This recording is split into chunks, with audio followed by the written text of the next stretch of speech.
Assalamualaikum ya adi ya oti. Assalamualaikum ya adi ya oti. Assalamualaikum ya adi ya oti. Assalamualaikum ya adi ya oti. Assalamualaikum ya adi ya oti. Assalamualaikum ya adi ya oti. Assalamualaikum ya adi ya oti. Assalamualaikum ya adi ya oti.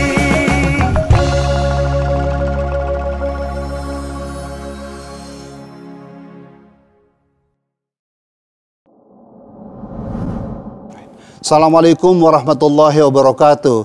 Saya Profesor Rohmin Dauri, Ketua Bidang Kelautan dan Perikanan DPP PD Perjuangan. Puji syukur kita panjatkan kepada Allah Subhanahu wa taala atas rahmat dan hidayahnya. Kita semua masih diberikan kesempatan untuk berjumpa kembali dengan bulan yang suci dan penuh rahmat, yakni bulan Ramadan. Ibadah puasa sejatinya membersihkan diri, merenung dan mengingat kembali kekuasaan Allah Azza wa Jalla. Ibadah puasa yang masih di tengah pandemi saat ini tidak hanya mampu menumbuhkan kepekaan spiritual seorang, namun juga kepekaan sosial kebangsaan kita. Disadari atau tidak, bulan Ramadan justru menciptakan banyak hal yang bernilai, sesuatu yang bermakna bagi kita semua, yaitu keikhlasan dan kesabaran. Terlebih Ramadan adalah bulan untuk berbagi antar sesama manusia, apalagi berbagi dengan mereka yang membutuhkan uluran tangan kita semua. Momen untuk saling menjaga kebersamaan antar manusia tanpa membedakan kasta dan agama. Sekali lagi saya ucapkan selamat menjalankan ibadah bulan Ramadan. Semoga senantiasa kita diberikan rahmat dan barokah dari Allah Subhanahu wa taala. Bunga mawar tumbuh merekah, tumbuh subur di dekat kolam ikan.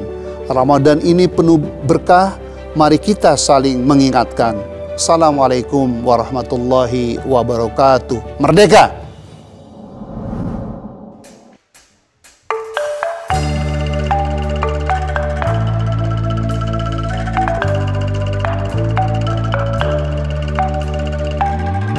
Allahul kafi, Rabbunal kafi, Qasadanal kafi, Wajadanal kafi, Likulin kafi, Kafana kafi, Wa ni'mal kafi, Alhamdulillah.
Assalamualaikum warahmatullahi wabarakatuh. Selamat pagi Sobat BKN dimanapun Anda berada. Kita berjumpa dalam acara Inspirasi Ramadan, program sahur bersama BKN PDI Perjuangan. Pada program sahur kali ini, sambil sobat sekalian menikmati santap sahur, kita akan berbincang dan menimba ilmu mengenai sejarah perkembangan Islam di Nusantara dan mengangkat pemikiran tokoh-tokoh yang berperan strategis dalam proses dakwah dan syiar Islam yang mengedepankan nilai rahmatan lil alamin, cinta kasih, serta mengedepankan nilai kebangsaan.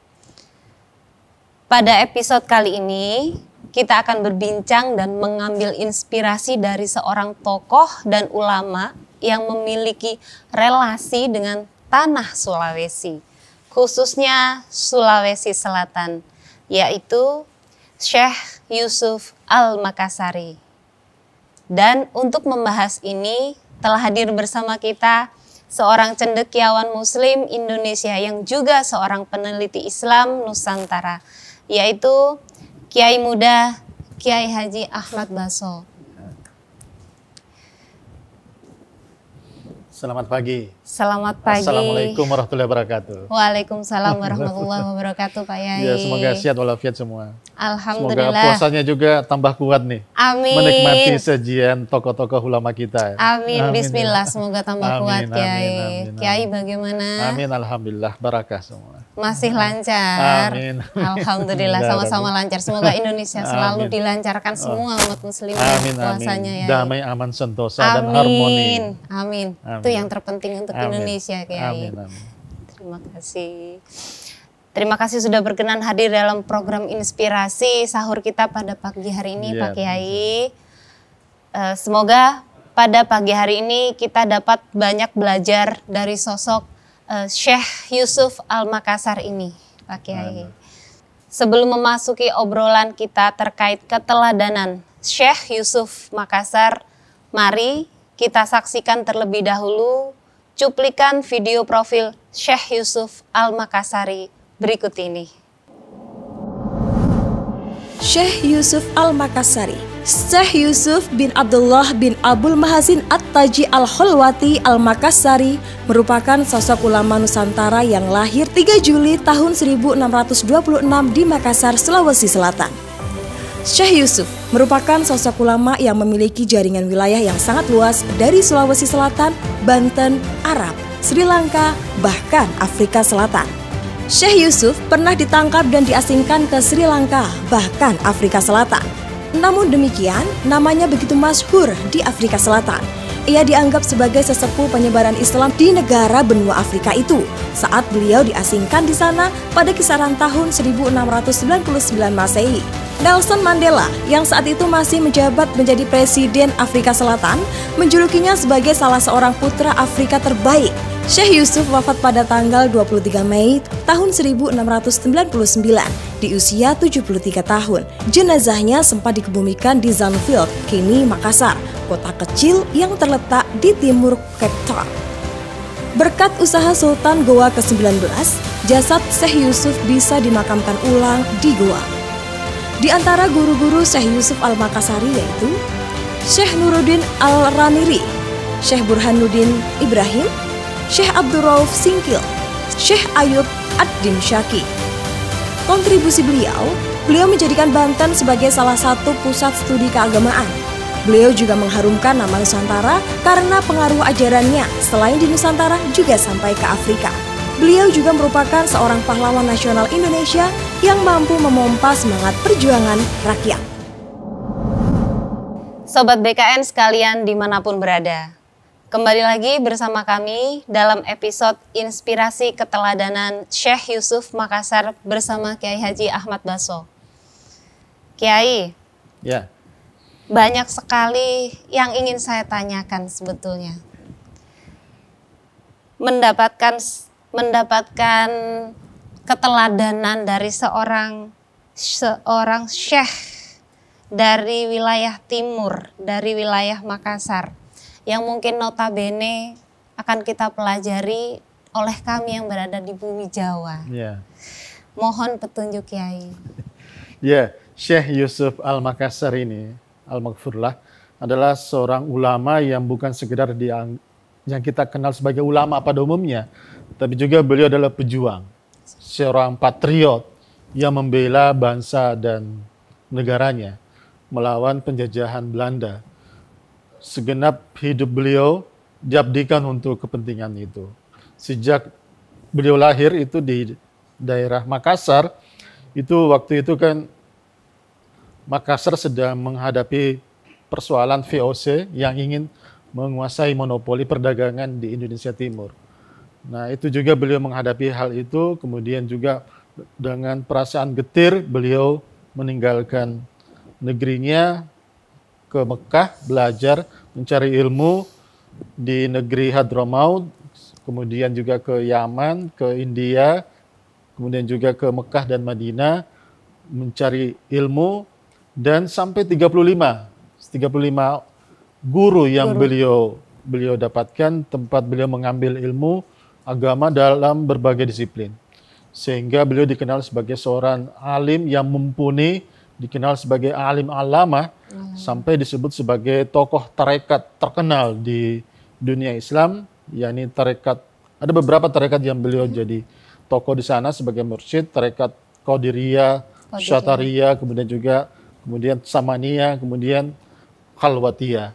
Dan beliau menjadi mursyid di sana, tarekat Khalwatiyah yang terkenal itu. Nah, itu pengalaman beliau belajar agama itu, sekaligus juga beliau berkenalan dengan ide-ide bela negara, bela bangsa, karena beliau menghadapi situasi penjajahan dan beliau merasakan itu ketika ngaji di Mekah dan Madinah. Beliau kan lewat daerah tempat lalu lalanya kapal-kapal VOC yang membawa hasil bumi negeri kita dibawa ke Belanda. Dan beliau merasakan betul pahitnya, karena ini negara kita kekayaannya diambil, diperas, tapi negara kita tetap miskin, bangsa kita tetap miskin. Sehingga beliau bangkit, ingin melakukan perlawanan. Dan itu terjadi ketika beliau pulang. Sampai di Makassar, beliau ada 20-an tahun belajar ya, 35 guru-gurunya, ada dari Melayu, dari Aceh, ada juga yang dari Arab, ada yang dari India, ada yang dari keturunan Habaib juga, ada juga yang dari Afrika, dari Maroko juga ada. Pas pulang itu mereka Syekh Yusuf melihat situasi ketimpangan. Beliau kecewa karena Raja Goa, Raja Makassar itu didikte oleh VOC. Dan harus melakukan ABCD, bahkan tidak lama sebelum itu ada perjanjian Bongaya 1667. Perjanjian Bongaya namanya. Bongaya. Ya, Bongaya. Dari bahasa nama daerah di sana. Nama daerah. Nama di sana Bongaya. Bongaya. Jadi, setahun kemudian kan Syekh Yusuf pulang ke tanah air. Waktu itu beliau masih merasakan Raja Goa dipaksa tunduk untuk membayar denda peperangan sebanyak 2 juta gulden. Kan waktu itu kan dari mana kekayaan? Kalau meskipun menjual semua negara nggak cukup kan untuk membayar itu. Sampai harus bertahun-tahun itu membayar itu. Kan akhirnya kan dulunya Makassar dikenal sebagai negeri yang kaya raya, tapi kemudian malah justru menjadi miskin akibat eksploitasi oleh VOC. Hal kedua juga yang menjadi keprihatinannya beliau adalah politik adu domba yang dilakukan oleh VOC waktu itu untuk mengalahkan Makassar. Orang Buton, orang Bugis dimobilisasi untuk diadu domba dengan orang Makassar. Orang Maluku diadu domba dengan orang Makassar. Orang Maluku sendiri yang Tidore, Ternate diadu domba. Orang Bacan, orang Ambon, orang Hitu diadu domba untuk kepentingan VOC. Nah, oleh karena itu Syekh Yusuf tidak betah tinggal di Makassar karena semuanya dikendalikan oleh VOC. Akhirnya beliau migrasi ke Jawa. Tempat berlabuhnya adalah di Banten. Di sana waktu itu yang berkuasa adalah Sultan Agung Tirtayasa. Masih berkuasa, masih merdeka waktu itu. Banten masih merdeka, masih berdaulat. Sehingga beliau merasakan ketenangan. Sempat juga beliau dijodohkan dengan putri raja sempat juga membangun pesantren di sana. Dan Banten waktu itu dikenal pusat Islamisasi, terkenal pangkalannya Sunan Gunung Jati dan juga para wali. Dan dikenal sampai ke seluruh dunia. Raja Banten itu sudah ngirim surat berkorespondensi dalam bahasa Melayu sampai ke Raja Inggris gitu. Sudah dikenal waktu itu oleh dunia. Banten itu terkenal. Nah, disitulah kemudian Syekh Yusuf menemukan kemerdekaan. Beliau mengidealkan bahwa Indonesia ini seperti ini nantinya. Banten ini. Sejahtera, berdaulat, orang berdagang di situ pasti kaya, makmur, rakyatnya juga sentosa, sejahtera, aman. Tidak seperti di Makassar, dikendalikan oleh VOC.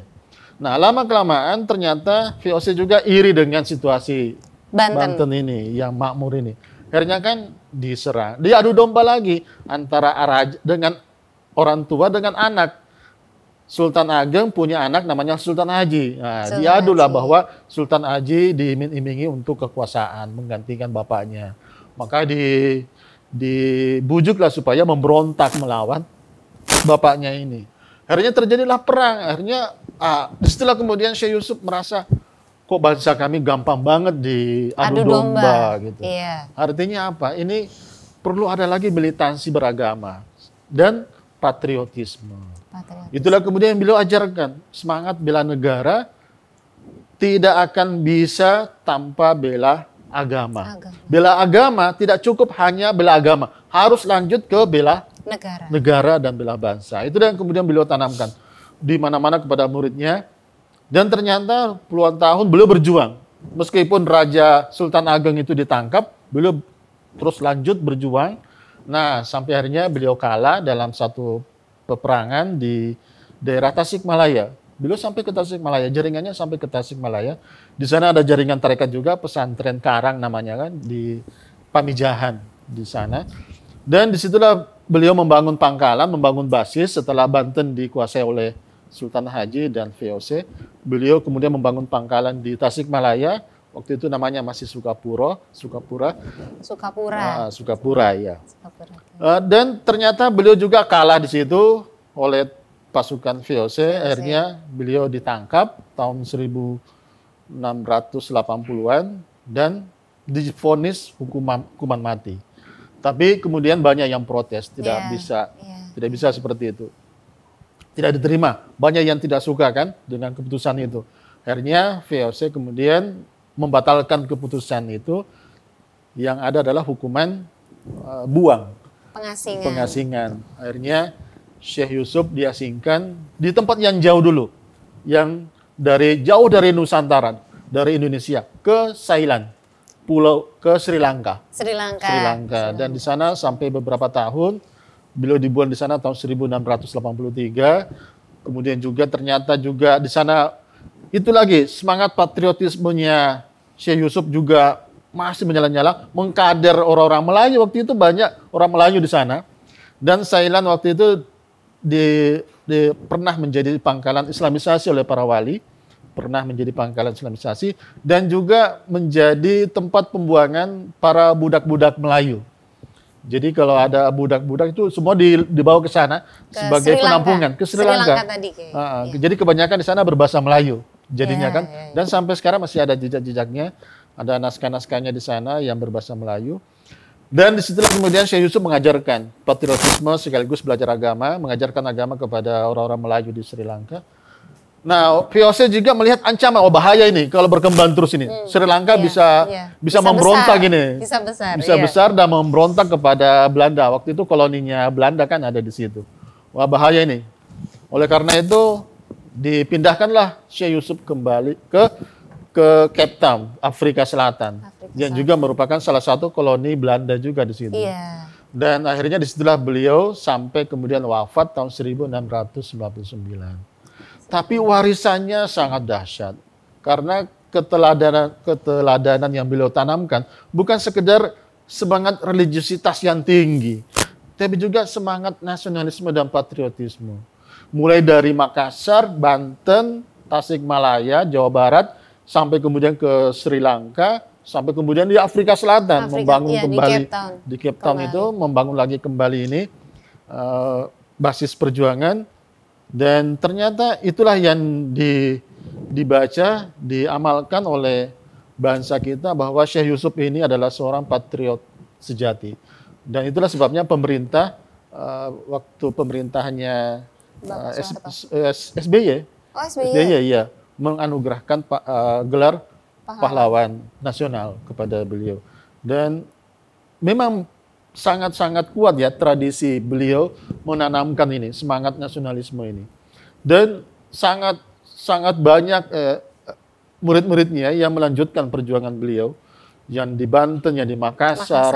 Bahkan di Makassar ada gerakan namanya Gerakan Ratu Adil. Gerakan Ratu Adil untuk menumbangkan Belanda, VOC di Makassar, meskipun gagal ya, tapi cukup efektif karena membawa simbol-simbol Syekh Yusuf Al-Makassari. Dan itu sangat kuat pengaruhnya. Dan banyak murid-murid beliau berpengaruh melalui jaringan tarekat. Jadi tarekatlah yang memberikan semacam motor penggerak pada ajaran-ajaran Syekh Yusuf untuk bisa bertahan meskipun orang Belanda mau menutup-nutupi, mau mengaburkan sejarah beliau, mau menutup-nutupi jejak-jejak beliau, segala macam cara mau dipakai untuk membungkam jejak-jejak Syekh Yusuf, termasuk murid-murid beliau, banyak yang ditangkap, banyak yang dipenjara, tapi ternyata pengaruh beliau tetap kuat di masyarakat karena jaringan tarekatnya yang cukup luas itu. Jadi salah satu motivator penting dalam sejarah kebangsaan kita untuk melawan penjajahan adalah faktor gerakan tarekat ini, yang sejak awal sudah ditanamkan oleh Syekh Yusuf Al-Makassari. Dulu yang namanya tarekat itu adalah kaum sufi yang menyendiri di gunung-gunung, bertapa, tidak berinteraksi dengan masyarakat, tidak punya kepekaan sosial. Nah, barulah di tangannya Syekh Yusuf Al-Makassari, gerakan tarekat, gerakan kaum sufi itu menjadi gerakan sosial politik untuk membela bangsa dan negara itu. Bisa jadi mentransformasi sufisme yang betul-betul hanya horizon, menjadi lebih vertikal, menjadi horizontal, menjadi sebuah gerakan sosial. Dan itu lewat Syekh Yusuf Al-Makassari melalui jaringan tarekat dan jaringan guru murid yang sangat luas, maka beliau bisa kemana-mana. Jadi banyak kemudian cerita-cerita yang berkembang di dalam literatur bahasa Jawa, misalnya Baba Cirebon itu memberikan penghormatan khusus kepada Syekh Yusuf Al-Makassari. Padahal Baba Cirebon kan cerita tentang Sunan Gunung Jati dan Maulana Hasanuddin dan keturunan raja-raja Cirebon. Tapi diselipkan cerita tambahan tentang perjuangannya Syekh Yusuf Al-Makassari. Kan hebatnya kan gitu. Saking cintanya kepada Syekh Yusuf. Orang Jawa Barat terhadap perjuangan Syekh Yusuf. Nah, ada lagi satu naskah Pegon dari Tegal itu saya baca, pelajaran ilmu tasawuf. Nah, ada pelajaran tentang martabat 7. Itu kan terkenal dalam ajaran sufi ya di Indonesia ya. Ajaran martabat 7. Di situ diselipkan juga ajarannya Syekh Yusuf Al-Makassari. Karena saking cintanya penulis tasawuf ini kepada perjuangan Syekh Yusuf untuk membela agama dan bangsa ini. Maka penghormatan itu ditunjukkan dengan memasukkan ajarannya Syekh Yusuf Al-Makassari dalam bidang tasawuf. Nah, itu artinya begitu hebatnya beliau menjadi sosok Syekh Yusuf yang begitu kuat. Ini betul-betul fenomenal. Syekh Yusuf ini fenomenal, bahkan sampai ke Cape Town, yang notabene sudah beda benua dengan benua kita kan, Pak Kiai. Jadi latar belakang sosial beliau yang mungkin seorang sufisme. Tapi beliau juga seperti yang tadi sekilas Pak Kiai gambarkan, beliau juga concern dengan perdagangan. Perdagangan yang sehat, perdagangan yang mensejahterakan ekonomi muslim. Itu karena beliau belajar dari pengalaman ini. Orang-orang Bugis Makassar kan dikenal pelaut kan, sekaligus pedagang. Jadi kemana-mana itu pasti kaya raya kan. Sampai ke India kan, sampai ke Madagaskar itu jaringannya pelaut-pelaut Bugis Makassar itu. Nah, itulah jalurnya ya Syekh Yusuf ketika mau ngaji ke Mekah kan, jalur pedagang-pedagang Bugis Makassar ini yang beliau pakai, kapal-kapal mereka inilah. Kalau nggak ada kapal-kapal nggak mungkin sampai ke Mekah ini. kan yang membawakan pasti pedagang yang kaya raya ini. Nah, jadi kalau nggak ada itu, gimana mau bisa sampai belajar ilmu kan, mencari ilmu ke negeri Mekah dan Madinah tanpa dukungan ini, jaringan pedagang yang. Nah, setelah beliau kembali mengidealkan bahwa ekonomi bangsa ini harus kuat melalui jaringan pedagang ini. Nah, jaringan pedagang Banten, pedagang Bugis Makassar, pedagang Aceh, pedagang Melayu itu harus solid, bersatu, membangun kekuatan. Karena ekonomi bangsa ini harus ditopang dengan ilmu itu.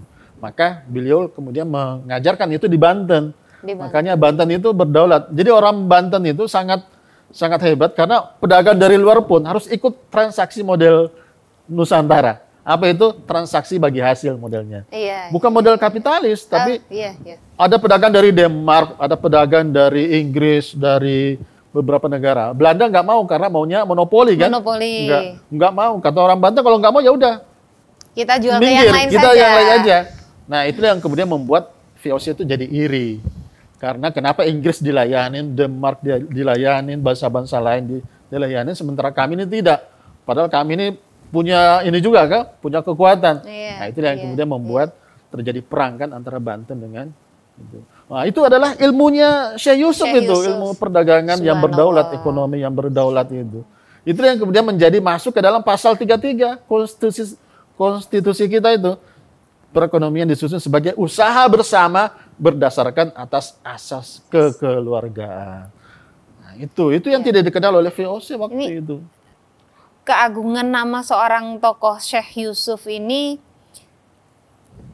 jejaknya kan banyak sekali Pak Kiai.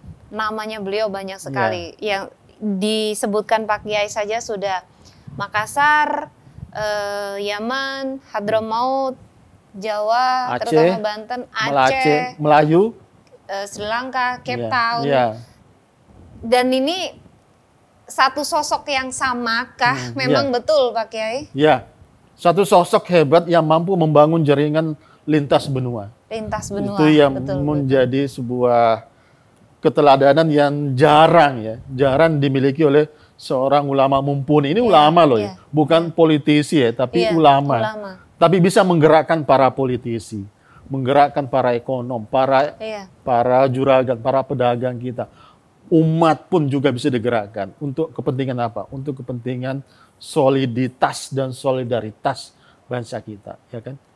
Dari umat untuk umat. Dari umat untuk umat. Kita solid, yaitu sehingga kita terbina menjadi satu kesatuan dari Sabang sampai Merauke. Dari mana? Dari warisan gerakan tarekatnya Syekh Yusuf Al-Makassari ini. Jadi dia benar-benar berbasis sosial, bukan menyendiri terisolasi dari masyarakat, tapi justru menyatu dengan masyarakat. Membentuk jaringan-jaringan tasawuf tadi juga dengan ekonomi, perbaikan ekonomi umat. Benar-benar. Jadi selama beliau berpindah dari satu wilayah ke wilayah lain sampai kemungkinan besar beliau itu habis waktunya memang untuk berdakwah dan membetulkan ekonomi umat. Ada kisah-kisah menarik yang bisa diceritakan kembali, tidak Pak Kiai? Waktu beliau di Mekah itu beliau banyak ya cerita-cerita unik. Beliau kan kalau kekurangan, misalnya kan mau beli kitab itu kan selalu butuh duit kan, banyak kan. Selalu saja ada orang kaya yang membantunya. Karamahnya. Jadi semacam itu, kalau ada orang yang memang ikhlas untuk mencari ilmu, pasti ada. Insya Allah mudah. Ada jalan mudah. Jadi tidak usah terlalu ragu gitu. Nah itu sudah dialami oleh Syekh Yusuf. Artinya kalau kita ini mau menjadi bangsa besar, janganlah mengandalkan orang lain. Kita punya banyak saudara-saudara yang bisa saling menopang, membantu. Tidak mesti mengemis ke bangsa lain. Itu pelajaran dari Syekh Yusuf waktu ngaji di berdikari. Berdiri di atas kaki sendiri. Iya. Jadi itu pelajaran penting itu dalam ini ajaran orang kaum sufi nih. Tokoh sufi. Yang seharusnya beliau menyendiri. Tidak sekedar zikir aja kan di masjid, habis waktunya di masjid, tapi justru beliau merombak itu bahwa seorang sufi, seorang guru tarekat harus membangun gerakan. Pertama, gerakan kemandirian ekonomi, yang kedua gerakan solidaritas kebangsaan. Itu kan dahsyat itu. Kuatnya umat karena ekonominya Ekonomi kuat. dan juga kuatnya bangsa, Bangsa. karena solidnya bangsa itu Bangsa, bersatu. Ya, ini itu. Jadi itu yang menjadi pelajaran penting. Dan itu diajarkan oleh seorang guru tarekat, seorang tokoh sufi, dan bukan sekedar seseorang yang menyendiri menjauh dari masyarakat yang hanya menikmati hubungan vertikal dengan sang Khalik, tapi juga bagaimana hubungan vertikal ini menjadi sebuah kekuatan dalam masyarakat untuk membangun perdamaian, membangun solidaritas, harmoni, dan juga kesejahteraan warga kita. Jadi intinya beliau betul-betul mencoba, tapi mencoba untuk ini Pak Kiai. Karena kalau di pemahaman saya atau orang awam kan sufi itu memang yang tertutup, yang betul-betul hanya memikirkan sang Khalik dan kadang mengabaikan dunia. Betul. Nah, itu yang keliru. Itu yang keliru karena itu yang dilakonin oleh kaum sufi di Indonesia itu mengikuti para wali songo itu sejak dari zamannya wali songo ya sudah mengajarkan bahwa tokoh sufi itu meskipun sudah mencapai derajat ma'rifat, sudah dekat dengan Allah Subhanahu wa taala, tapi suatu saat dia harus kembali ke dunia ini menyelesaikan misi sosialnya. Seperti lakon cerita Bima. Bima Werkudara itu. Itu kan sudah menemukan kebenaran sejarah, ketemu Dewa Ruci. Tapi setelah ketemu Dewa Ruci, apakah sudah menikmati di situ? Selesai? Enggak. Bima harus selesai. Ada Baratayuda menunggu. Nah, itu kan. Itu lakon dari para wali untuk menunjukkan bahwa meskipun seorang sufi itu sudah begitu tinggi, sudah luhur, sudah agung, luhung menikmati kenikmatan dengan sang Khalik, kenikmatan bermesraan dengan Allah Subhanahu wa taala, dengan namanya ekstasi itu ya. Ekstasi sampai ke sana. Tapi jangan lupa ada misi sosial di bumi ini. Ada umat yang menunggu untuk ada Baratayuda di sini. Bagaimana memerangi kezaliman, bagaimana memerangi ketidakadilan. Nah, Syekh Yusuf menemukan cerita ini di Banten, menemukan cerita ini di Cirebon, kemudian itu menginternalisasikan ajaran ini dalam gerakan tarekat. Nah, ini yang pertama kali. Jadi beliau yang seperti membuat jembatan jaringan, menjembatani jaringan ulama-ulama mungkin yang khususnya ulama-ulama tarekat. Ulama tarekat dengan yang lebih moderat. Supaya jangan terlena hanya menikmati dunia metafisis, dunia transenden, tapi lupa misi sosial Baratayuda. Apa? Memerangi kezaliman, memerangi ketidakadilan, kebatilan dan seterusnya. Itu adalah tugas kaum sufi juga. Karena itu adalah bagian dari tugas agama. Bagian dari jihad juga kan, membela bangsa ini. Sebelum beliau itu apakah memang di Makassar terutama di Indonesia Timur waktu itu ya Pak Kiai, apakah memang besar sekali faham Islam sufi di sana? Oh iya besar, karena waktu itu kan tradisi sufi yang berkembang itu adalah tradisi sufi yang mistik ya. Mistik bukan tarekat ya. Mystical ya, kayak model Syekh Siti Jenar lah kayak gitu ya, yang manunggaling kaulo Gusti kayak gitu ya. Nah gitu. Nah itu kan sangat vertikal kan, sangat kuat vertikal orientasinya itu. Nah sehingga tidak terlembaga menjadi sebuah gerakan sosial. Padahal kita ini sedang dalam situasi terjajah. Ada umat yang terbelakang, terpinggirkan, dimiskinkan, dieksploitasi, dianiaya, dizalimi kan. Nah Syekh Yusuf ingin merombak itu, bahwa paham mistik seperti ini harus membumi, harus kembali kepada akarnya, yakni di bumi ini. Karena disinilah ada perjuangan untuk menentang kebatilan, melawan kezaliman dan seterusnya. Jadi itu sangat kuat ya misinya ya. Jadi tidak menikmati kemesraan di dunia vertikal sana, tapi justru bagaimana kemesraan itu harus diwujudkan dalam bukti kerja konkret. Kerja Dharma Bakti, istilahnya kan.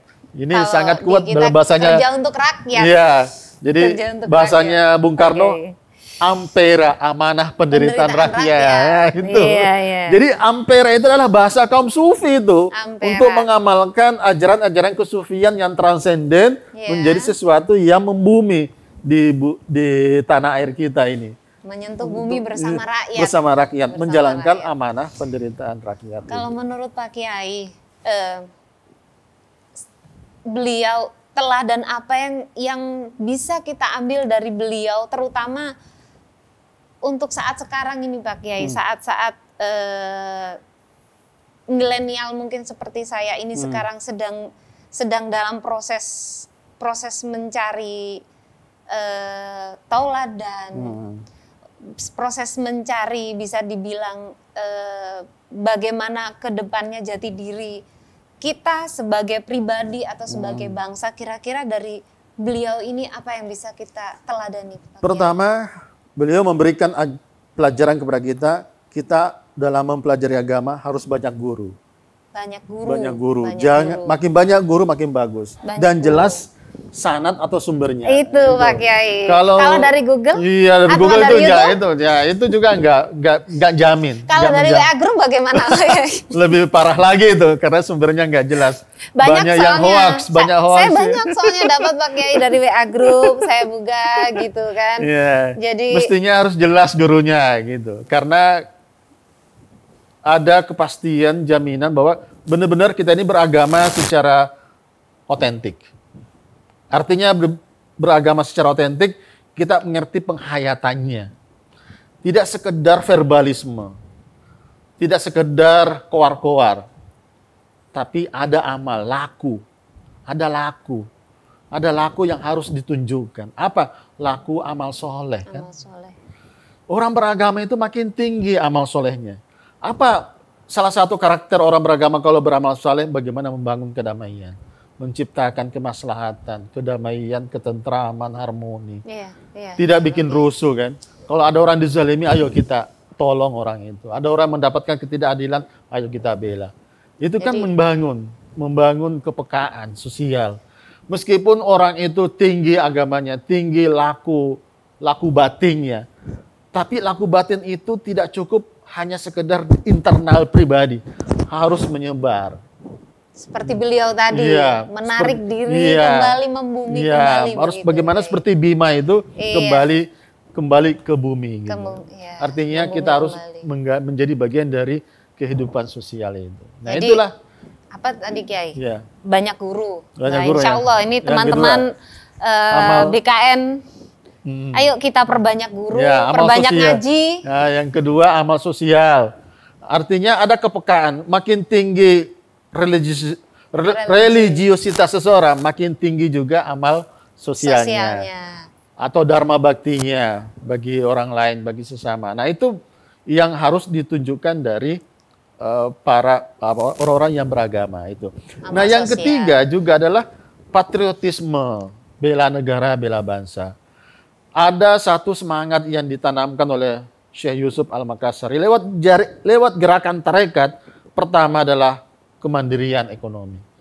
Tidak ada artinya menjadi bangsa besar kalau masih mengemis-ngemis Iya, ke bangsa betul, lain. betul, Kiai. Tidak ada artinya bangsa yang besar kalau masih impor, ya kan? Iya betul. Harus betul. mengandalkan kemandirian, berdikari. Berdikari. Itu kan bahasa Bung Karno. Bung Karno. Itu juga sudah diajarkan oleh Syekh Yusuf Syekh melalui Yusuf. jaringan tarekat. Ada kemandirian-kemandirian yang dibangun oleh kaum tarekat melalui usaha-usaha kemandirian itu. Ilmu-ilmu praktik-praktik musyarakah itu namanya, atau bagi hasil. Itu yang diamalkan waktu beliau di Banten. Itu yang berjalan. Kemudian berikutnya adalah patriotisme dalam membangun solidaritas berbangsa, persatuan dari Sabang sampai Merauke. Mengapa beliau punya guru dari Aceh, dari Melayu, punya banyak murid dari Banten, ada di Jawa, ada di Jawa Tengah, Jawa Timur, kemudian juga ada jaringannya di Indonesia Timur. Indonesia Timur. Karena jaringan Bugis Makassar kan kuat kan di Indonesia Timur itu. Iya. Supaya apa? Supaya terbangun ini. Bibit-bibit ini, nasionalisme, kebangsaan. Saat itu pun beliau itu sudah memikirkan sebuah bangsa yang Iya, besar. iya. Namanya waktu itu bangsanya Al-Jawi. Al-Jawi. Jadi nama beliau itu ditulis dalam karya-karyanya itu Syekh Yusuf Al-Makassari Al-Jawi. Al-Jawi. Al-Jawi itu adalah Indonesia. Jadi imajinasi tentang keindonesiaan sudah dibangun oleh Syekh Yusuf melalui paradigma Al-Jawi ini. Dan itulah yang diisi oleh beliau melalui jaringan tarekat. Dan jaringan tarekat beliau kan dari mana-mana kan. Makanya jangan heran kalau ada orang tarekat itu berbaiat kepada merah putih. Iya. Ada yang berbaiat kepada Pancasila, Garuda Pancasila. Nggak ada yang mengatakan itu. Kalau ada orang tarekat mengatakan bahwa merah putih itu bid'ah syirik atau Garuda Pancasila itu murtad apa, itu berarti bukan tarekat beneran itu. Itu tarekat abal-abal itu. Oh, gitu kayak. Karena tarekat yang sebenarnya seperti diajarkan oleh Syekh Yusuf adalah menghormati simbol-simbol kita, tempat kita bersatu. Solid sebagai sebuah bangsa. Merah putih simbol kita persatuan. Garuda Pancasila, 5 sila Pancasila adalah bagian dari simbol kita bersatu. Dan banyak kaum tarekat mengajarkan 5 sila ini, Iya. seperti dirumuskan oleh Bung Karno, adalah bagian dari pengamalan Islam rahmatan lil alamin. Nah, esensi agama kan itu kan? Iya. Itulah arti bermakna beragama Menjaga kedamaian di muka bumi. dan berbangsa sekaligus. Iya. Itulah Damai. Syekh Yusuf. Kalau mendengarkan seperti itu damai sekali ya, Ya, Kiai, dalam benar. artian Islam di Nusantara ini sebetulnya pesan yang dibawa oleh kiai-kiai kita yang dulu itu Ya. damai sekali. Kok minim saya mendengarkan cerita-cerita itu bahwa kiai-kiai kita itu kiai-kiai yang keras, kiai-kiai yang mudah membedakan orang. Sepertinya kalau yang saya dengar mulai saya kecil, saya ngaji di madrasah, kiai-kiai zaman dulu itu santun, Ya. lembut, merangkul, bahkan seperti Kiai Yusuf bukan hanya tentang agama, tapi Ya. beliau juga tentang Ya, kehidupan umat. yang real, yang konkret Iya, itu. betul. Ekonomi, politik, kebangsaan itu. Wah, itu yang mungkin nanti harus terus dielaborasi Ya. oleh kami, Dan harus dilanjutkan oleh kaum milenial. Milenial, Karena itulah iya. arti kita sesungguhnya menjadi religius sekaligus menjadi nasionalis. Iya Pak Kiai. Aduh, Ya, itu. seru sekali obrolan kita pagi hari ini menjelang sahur. Kalau tidak terbatas waktu, ingin sekali terus Ya, mendalami Insyaallah pemikiran di dari lain- seorang di lain waktu masih Syekh banyak waktu Yusuf. kita ya untuk Iya, amin Insyaallah. Pak Kiai. Amin, amin. Baik, sobat BKN sekalian, begitu hangat perbincangan kita pada pagi hari ini, sampai tak terasa bahwa kita telah sampai pada penghujung acara. Meski demikian, pada pagi hari ini sedikit banyak kita telah belajar tentang bagaimana sesungguhnya dakwah dan semangat perjuangan dari Syekh Yusuf Al-Makassar ini. Dakwah dan semangatnya menyebarkan nilai-nilai Islam dan perjuangannya melawan penjajahan dikenang bukan hanya oleh masyarakat Nusantara, namun juga sampai ke benua Afrika. Beliau telah mewariskan kepada kita semangat tak pernah menyerah untuk selalu menebarkan nilai kebaikan dimanapun, dalam kondisi bagaimanapun. Sobat BKN sekalian, mari kita terus jaga toleransi, harmoni, dan tentunya mengambil pelajaran dari para ulama-ulama pendahulu kita, serta meneladani mereka. Hidup dalam harmoni sesuai konteks jiwa Pancasila yang hidup di lautan masyarakat yang religius. Sebagaimana pesan Bung Karno tentang relasi nilai keagamaan dan kebangsaan. Bahwa konteks Indonesia adalah Pancasila yang hidup di tengah lautan masyarakat yang religius. Kita akan berjumpa kembali esok hari pada jam yang sama di akun YouTube BKN PDI Perjuangan. Jangan lupa like, komen, dan subscribe. Wassalamualaikum warahmatullahi wabarakatuh. Waalaikumsalam warahmatullahi wabarakatuh.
sore mumpung panjang rembulane mumpung jembar kalangane